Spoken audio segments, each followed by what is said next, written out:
Ang main product po natin is pillows. Kailangan kasi na may ganito. Diba, usually sa mga baby. Ito kasi sa nursing pillow.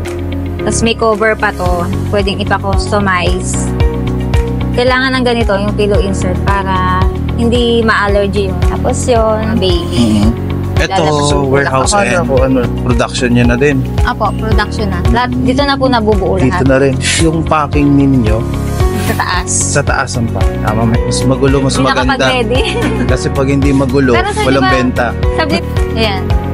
Good. Pwedeng kumot, bedsheet. Diyan, presser ito. Full body. Presser. Sino ba to? BTS. BTS. Good afternoon Si po. Viso, Kamusta kayo? Masaya pa naman kayo. Hindi, joke lang. Hello, good afternoon. Masaya ka pa ba? Hindi, joke lang. Siya sa customize. Sa pag-customize. But,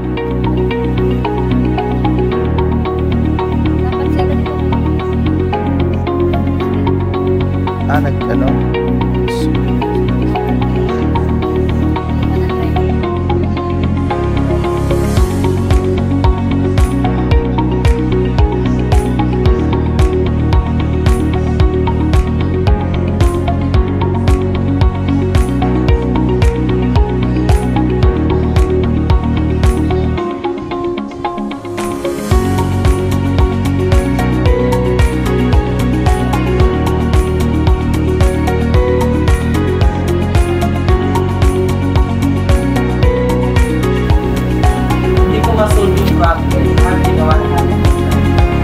Ang problem mo pala po, problem ng business na yung mga pinipay mo walang accounts.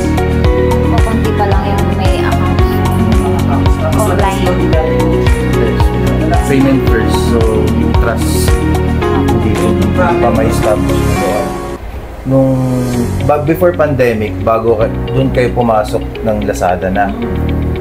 Before pandemic, after mga 2 years siguro, may tumawag lang sa akin na tao sa Shopee. Naggumagawa. Sa labas ng gate, meron lang kaming isang lona na silungan. Tsaka dito sa garahe, inuwi namin yung mga makina. Dalawa pa lang yung makina ko noon.